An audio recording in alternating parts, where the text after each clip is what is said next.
ভাবি, আপনার ভাই আজ আমাকে একটা সোনার হার গড়িয়ে দিয়েছে। কতবার বলেছিলাম আমার গহনার অভাব নেই, টাকা নষ্ট করো না, কিন্তু কে শোনে কার কথা। আপনার ভাগ্যটা অনেক ভালো ভাবি। আচ্ছা, কিছু মনে না করলে একটা কথা বলবো। কি কথা বলবেন? তাড়াতাড়ি বলুন, বাড়ির কাছাকাছি চলে এসেছি। আমাদের চাল শেষ হয়ে গিয়েছে, কিছু চাল ধার দিবেন? উনি কাজ শেষ করে বাড়ি ফেরার পথে চাল নিয়ে আসবে, তখন আমি আপনাকে দিয়ে দিব। এখন যদি চাল দেই তাহলে কবে ফেরত দিবে কে জানে। কারোর সাথে দুটো মনের কথা বলবো সেটারও উপায় নেই। কিছু বললেন না যে ভাবি? কলস রেখে আসবো তাহলে আপনার বাড়িতে? আপনার ভাই বাড়িতে আছে, আপনাকে চাল দিতে দেখলে ঝামেলা হবে। আমি চাই না আমাদের মাঝে ঝামেলা হোক। ঠিক আছে ভাবি, বাড়ি চলে এসেছি। কাল নদীতে যাওয়ার পথে আবার দেখা হবে। এইসব গরিব মানুষদের সাথে দুটো মনের কথা বলবো যে তারও উপায় নেই, শুধু চাইবে। যত সব, কাল থেকে আমি একাই যাবো নদীতে।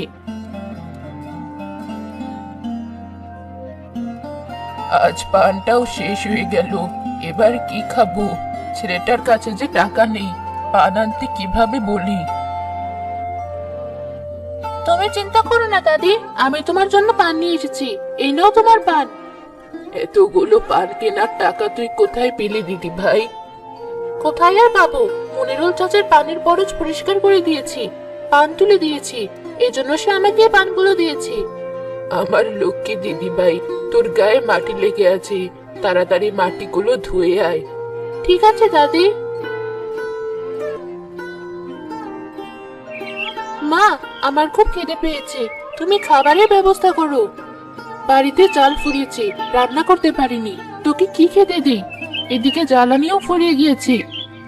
আচ্ছা মা, আমি জঙ্গল থেকে জ্বালানি নিয়ে আসছি।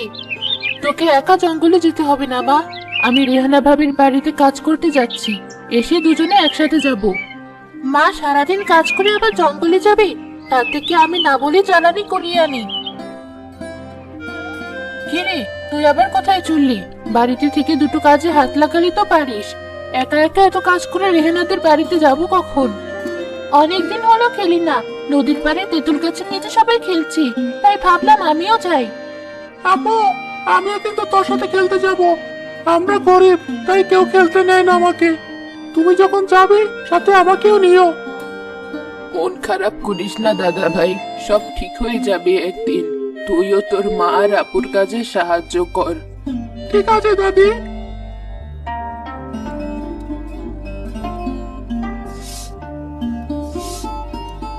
আমি আসি, মা শুকনো মুড়ি আছে ঘরে, আপনি খান, সূর্য আর রূপাকে দিন। ঠিক আছে বৌমা, তুমি যাও, আমি খেয়ে নিব। রোজ রোজ এই মুড়ি খেতে কি ভালো লাগে? তাও যদি পেট ভরে খেতে পারতাম। পেটের কথা তো পেটেই রয়ে যায়। কপালে যা জুড়েছে তাই খেয়ে নিয়ে চুপ করে, বাবা বাড়ি ফেরার পথে সবকিছু কিনে আনবে। আমার খাওয়া শেষ, আমি তবে আসছি। আমারও।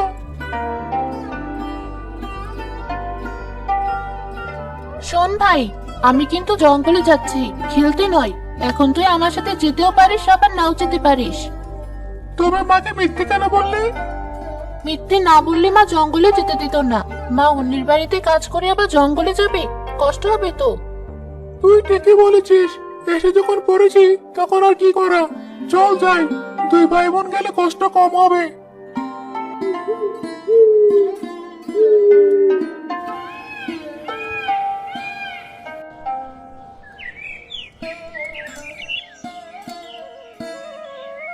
বোন, খিদের জন্য তোর হাঁটতে পারছি না, তুই একা জ্বালানি করা, আমি বসলাম এখানে।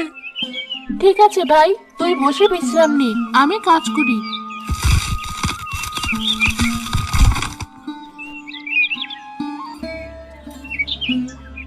সামনে একটা পেয়ারা গাছ দেখেছি, জল থেকে পেয়ারা পেরে দিব, আর বাড়িতে নিয়ে যাবো কিছু। ঠিক আছে, চল তবে, এখানে জ্বালানি থাক, যাওয়ার সময় নিয়ে যাব।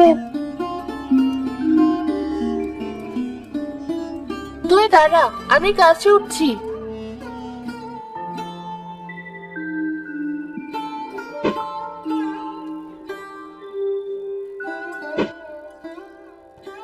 আপু, তুই একটা পেয়ারা খেয়ে দেখ, খুব ভালো খেতে। অনেকগুলো তো পারলে, আর কত পারবে? এতগুলো পেয়ারা আর জ্বালানি কিভাবে নিবি? তোর পেয়ারাগুলো নিস ভাই, আর আমি জ্বালানি নেব। তোরা দুটো সারাদিন কোথায় ছিলি? আমি কখন থেকে খুঁজছি, চিন্তায় তো আমার দম যায় যায় অবস্থা। তোরা কি জঙ্গলে গিয়েছিলি? তোর মা তো বাড়িতে ছিল না, কিন্তু আমি তো বাড়িতে ছিলাম। আমাকে তো একবার বলতে পারতি, তাহলে তো এত চিন্তা করতে হতো না। তোমাদের বললে কি আমাদের দুই ভাই বোনকে জঙ্গলে যেতে দিতে? যাই হোক, এসব কথা বাদ দাও। দেখো আমি তোমাদের জন্য কি এনেছি।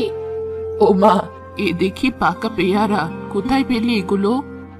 কোথায় আর পাবো? জঙ্গলের গাছ থেকে আপু পেরে এনেছে। আমরা দুজন খেয়ে এসেছি, এখন তোমরা খাও, বাবার জন্য রেখো। হয়েছে, আর পাকনামি করতে হবে না। আমি কটা ভাত এনে রেখেছি, তোর দাদি আর তোরা খা। আমি আর তোর বাবা অন্য কিছু খেয়ে নিব। কিন্তু মা। কোনো কিন্তু নয়, তাড়াতাড়ি হাত মুখ ধুয়ে এসে খেতে বস। আমি খাবার দিচ্ছি। মা, আপনি দেখি পেয়ারা খাওয়া শুরু করেছেন। আগে ভাত খেয়ে তবেই পেয়ারা খাবেন।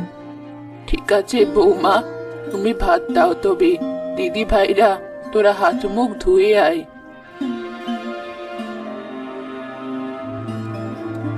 এ কি রোহান ভাই, ওনার কি হয়েছে? এমন করে শুয়ে আছে কেন? চাচা, বাবা কথা বলছে না কেন? আসলে সজল ভাই গাছের ডাল কাটার সময় গাছ থেকে পড়ে একটা হাত আর একটা পা ভেঙে ফেলেছে। আমি ডাক্তার দেখিয়ে এনেছি। সম্পূর্ণ সুস্থ হতে সজল ভাইয়ের অনেকদিন সময় লাগবে। কি বলছেন আপনি এসব ভাই? এখন কি হবে? ছেলেমেয়ের মুখে যা একবেলা ভাত জুটতো, এবার তো সেটাও হবে না। আমার এত বড় সর্বনাশ কেন হলো? আপনারা সবাই শান্ত হন। ডাক্তার বলেছে প্রতিদিন ওনার ওষুধ লাগবে, তা না হলে ওনার বিপদ হবে, এমনকি মারাও যেতে পারেন। কি বলছে এসব?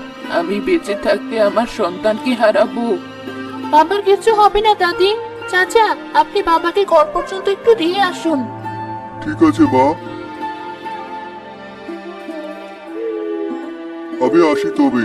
কাজ ফেলে এখানে এসেছি, বেশি দেরি হলে মহাজন বকবে।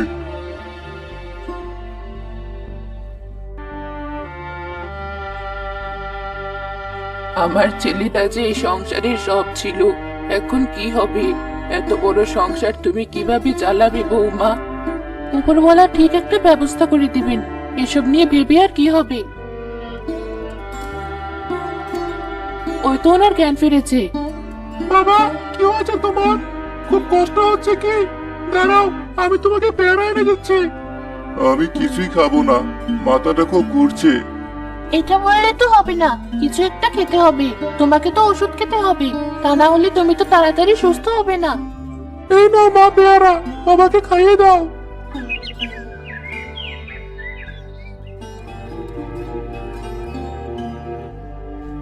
কি করব? বাড়িতে চাল ডাল নেই। কাল থেকে উনি ছাড়া সবাই না খাওয়া। এদিকে ওনার ওষুধ ফুরিয়েছে, মাথায় যে কিছুই আসছে না। রেহেনা ভাবির বাড়ির কাজটাও চলে গেল। এখন কি করব? মা, কি ভাবছো? পড়ে যাবে তো। কখন বাড়ি থেকে এসেছো, এখনো থালা বাসন পরিষ্কার করনি। আমার তো বাড়ির সব কাজ করা শেষ। ও হ্যাঁ, এই তো করছি মা, তুই বাড়ি যা, আমি এই তো এলাম। তোমার তো হয়ে গিয়েছে, চলো একসাথে বাড়ি ফিরি। তোমার ছেলে তো মাথা খারাপ করে দিচ্ছে, বলছে খিদেতে কথাও বলতে পারছি না। আমার হয়েছে যত জ্বালা। কাছে অল্প কিছু টাকা ছিল, তা দিয়ে এই কদিন সংসার চালিয়েছি। এখন কি করব? কিভাবে তোর বাবার ওষুধ কিনবো? কিভাবে সংসার চালাবো?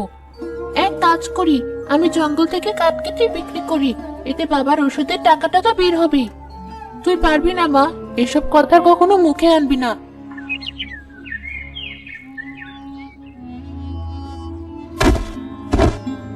দাদা ভাই, কি হলো তোর? কথা বল, এমন করে পড়ে গেলি কেন? কি সব হচ্ছে বাড়িতে? কিছুই মাথায় আসছে না। কি হলো তোর বাবা? আমার পরিবারে কেন এত সমস্যা হচ্ছে? মা, ভাই খিদেতে জ্ঞান হারিয়ে ফেলেছে। আমি জঙ্গলে যাচ্ছি কাঠ কাটতে, তা না হলে না খেয়ে সবাই অসুস্থ হয়ে যাবে। শীতকাল চলে এলো, এখন থেকে শীত পড়তে শুরু করেছে। জঙ্গলে যাচ্ছি, শরীরটা ঠান্ডা হয়ে এসেছে। এই গাছটা কাটি, দেখি পারি নাকি। আবার চেষ্টা করি।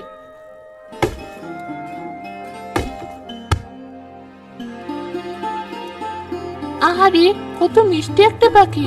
মনে হচ্ছে কেউ তীর দিয়ে আঘাত করেছে। তীরটা আস্তে আস্তে শরীর থেকে বের করে ফেলি। তার আগে কিছু লতা পাতা এনে রাখি, যাতে পাখিটার শরীর থেকে রক্ত না পড়তে পারে।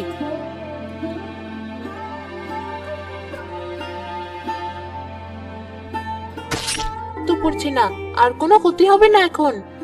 তোমাকে অনেক ধন্যবাদ মেয়ে, তুমি আমার অনেক বড় উপকার করলে। তুমি না থাকলে হয়তো আজ আমি মারা যেতাম। বলো, তুমি খুবই জঙ্গলে কেন এসেছো? তুমি দেখি খুব সুন্দর করে কথা বলতে পারো। আসলে আমার বাবা অসুস্থ, বাড়িতে চাল ডাল কিছুই নেই। ভাই খিদেতে জ্ঞান হারিয়ে ফেলেছে, তাই বাধ্য হয়ে আমি নিজেই আসলাম কাঠ কাটতে। তুমি খুব ভালো, তোমার কথা শুনে খারাপ লাগলো। আমি কি তোমাকে সাহায্য করতে পারি? তুমি তো অসুস্থ, তুমি কিভাবে সাহায্য করবে? আমি তোমাকে যেখানে নিয়ে যেতে বলবো তুমি আমাকে সেখানে নিয়ে চলো, তারপর সব বলছি। ঠিক আছে। রূপা কিছু না বলে পাখির দেখানো রাস্তায় হাঁটতে থাকে। পাখি রূপাকে বড় এক তুলা গাছের কাছে নিয়ে আসে। এটা তো তুলা গাছ, এখানে কেন এনেছো আমাকে? এই তুলা গাছে 12 মাস তুলো হয়। এই তুলো দিয়ে তুমি পোশাক বানিয়ে বিক্রি করবে। কিন্তু এসব তো আমি পারি না। আমি তোমাকে শিখিয়ে দেব, কিন্তু তার জন্য তো কিছু সুতা লাগবে। তুমি দাঁড়াও, আমি তোমাকে সুতা এনে দিচ্ছি। তুমি এই অসুস্থ শরীর নিয়ে কিভাবে যাবে মিষ্টি পাখি? আমি পারবো, আমাকে একটু সময় দাও।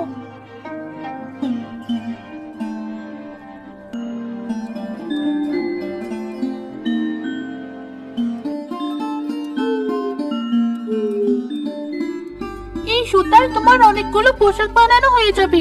এখন প্রথমে সুতা নাও, এরপর তুলা নাও।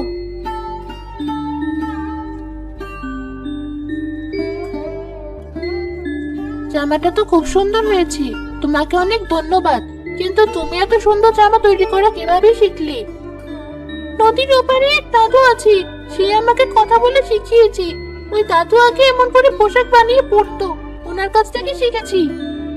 তুমি বসো, আমি আরো কিছু পোশাক বানাই।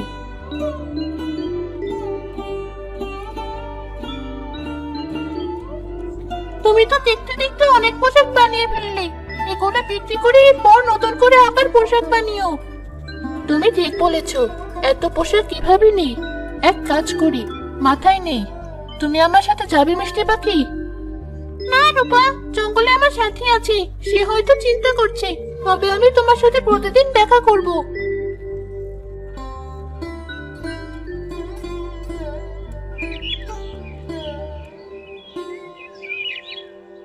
আমার সোনার মেয়ে, বেশ ভালো কাজ করেছিস।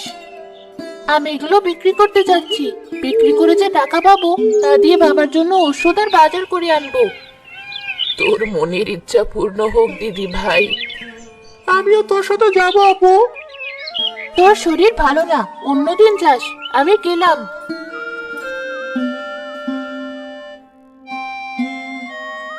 নিয়ে যান, নিয়ে যান, নানা রকম সুন্দর সুন্দর পোশাক। দেখতে যেমন সুন্দর, গায়ে দিতেও তেমন আরাম। এই মেয়ে, এদিকে এসো, দেখে কেমন জামা কাপড় বিক্রি করছো। খুব সুন্দর তো। এত সুন্দর জামা শাড়ি কোথা থেকে এনেছো? আমি নিজে বানিয়েছি চাচি, নিবেন? নিব। এই শাড়ি দুটো আমাকে দাও, আর মেয়ের জন্য এই জামাটা। কত দিতে হবে তিনটা মিলে? তিনটা মিলে 500 দিন। তুমি তো অনেক কম দামে কাপড়গুলো দিচ্ছ। প্রথম দিন তো তাই। আচ্ছা, আমিও যাচ্ছি চাচি। একে একে রূপা সব কাপড় বিক্রি করে অনেক টাকা পায়। কত টাকা? এই টাকা দিয়ে বাবার জন্য ওষুধ, নতুন কাপড় বানানোর জন্য সুতা আর বাজার নিয়ে বাড়ি যাব। চাচা, আমাকে 2000 টাকার নানা রকম সুতা দিন। এত অনেক সুতা, এত সুতা কি করবে?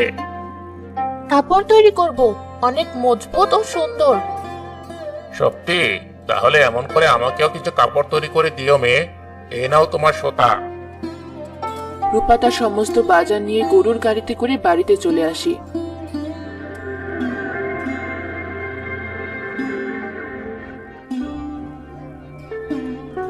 তুমি তো সুস্থ হয়েছো, এখন থেকে তুমি দোকান দেখবে, আমি আর পারবো না।